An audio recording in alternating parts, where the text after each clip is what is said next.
A personal conversation with educator Steve Tattum next. This is America. Now, we're all kind of like, we got this brain up here, right? And we're all kind of wired in a particular way. Exactly. Do I understand correctly that the person who has these learning differences that we're talking about, there's something in the information systems that are in the brain that operate differently than the other 85%? Absolutely. Let's go with dyslexia, and then I'll talk about some of the other areas. But in dyslexia, Shaywitz is state of the arts, and what she found is there's an area of the brain right here which deals with speech called Broca's area, and that area deals with the three most important skills for reading, and that's segmenting. Segmenting is if you hear the word hit, can you go it? Blending, if you hear the word sat, do you know it's sat?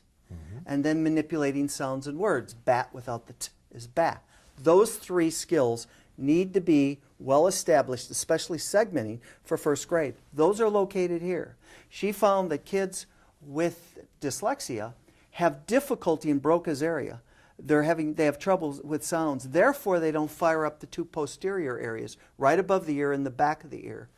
Good readers fire these two areas up at the end of first grade, and they now start logging words in their visual memory, such as laugh, example, car. They don't have to sound them out. Oh, so they're stored in a memory system. Right behind the ear, it's called the word form area, and this is the language area. Now, the Broca's area, the child who has reading problems fires up this area, but it's inefficient, never fires up the back areas, and then they start firing the right side of the brain because they start guessing more.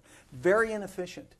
Now, the exciting news is you can change that by getting a child in a systematic phonetic program like F.A.S.T or others, by getting them to reread sections nightly, like 4 or 5 times, learn sight words, and also do work with sound systems.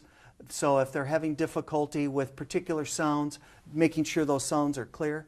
The fourth element is 20 minutes a day reading. So once you've broken the code, reading 20 minutes. If you do those 4 things, there is a brain shift from Broca's area in the front to the posterior areas, and the child starts to read fluently. It's pretty exciting. But to go back and underscore, we're not talking about intelligence here, because some of the stuff that I've read suggests that the kids are just as smart, if not smarter. Yeah. But part of what you're all about, I gather, is to identify the aptitudes that a youngster might have, the special gifts that they might have, so in order that they can, in some ways, overcome and conquer some of the obvious obstacles, because school is so much about reading, and that has to be very frustrating and painful for a youngster. It's very, and basically, there's 5 needs that need to be met for a child to be successful.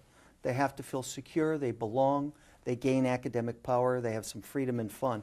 If those needs aren't met, they don't flourish. A child who has a learning disability, their sense of security and belonging fades, so they put on a mask. The mask may be the comedian mask, it may be the tough guy mask, it may be the recluse. So our job with these kids is to take off the mask. How we take it off is get them success, but also get them in their strong areas. And every child has strong areas. And I gathered that you've also studied a lot of different programs to help these kids with the learning, I should say children as opposed to kids, that have some kind of learning differences. What did you discover about some of the programs, and keeping it very simple so that I can handle it as you tell me, what makes your program, your F.A.S.T program, different than some of the other reading programs that are out there? Well, as I look at it, the father of phonics is the orton-gillingham systems, and there's many systems like Project Read, Alphabetic Phonics, Wilson Language, etc. And the mother of systematic phonics is the Lindemood Bell system out in California, and it deals a lot with the auditory. Orton deals a lot with the visual. And so I experienced many Orton systems, the Lindemood system, but no one was really looking at what was going on in some of the whole language systems.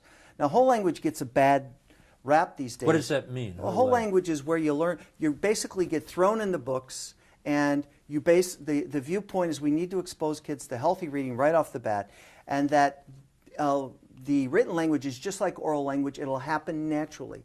That's an error. That does not occur.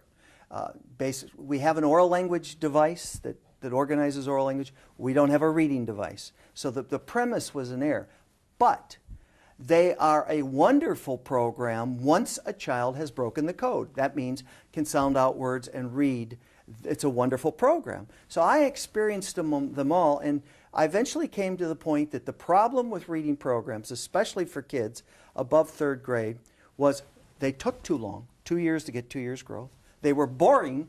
The child wasn't put in any kind of fun books. They were boring books. And they weren't diagnostic. Everyone started from the beginning. And what makes my program different is this. It's like swimming. These programs that are very systematic phonics will teach the kid out of the water, like how to cup his hand and how to cup this hand. And then how to do this out of the water. And that'll take a couple weeks. Then they'll put the two together. Then they will show you how to kick your legs. You're out of the water again. You're not in the water. Mm-hmm. And 2 years later, after you've mastered this, you're put in the water. In my program, we teach the code quickly through a magnetic board. We apply it immediately with books. That half our periods with books, we put them in the water right away, mm-hmm. so that they actually have to use the strokes. And it's this concept of teaching the sounds and immediately putting them in a book. And we just about get everyone we see reading within the first hour. I'll have an 8th grader non-reader reads at 1st grade. If I read Catcher in the Rye, could understand every question I ask, but they're reading at 1st grade level. So that's why I put kids into books right off the bat, because as they sound out words, their oral language comes in. As they're sounding out a word like answer, and they go answer, their oral language goes, well, it's answer. So we pull in the oral language right off the bat through reading. And the bit of information that hasn't registered yet in many of our schools is that you don't have to do these phonological skills of segmenting, blending, etc. in isolation. When you read, those skills improve. So what I do is I teach them some sounds. I have them apply it in reading, and by reading, I'm improving their sounds. Supposing a youngster comes to you and they are just psyched out about the whole business of reading. They're embarrassed that they can't read very well. They don't even want to give it a try. How do you kind of break through and start to give them some confidence? Number one, I show absolute confidence in the child. Number two, I immediately compare them to somebody else, and I say, you know what, I just worked with a couple kids who didn't even know the T sound, and look at you. You know the consonants, vowels. We're cooking.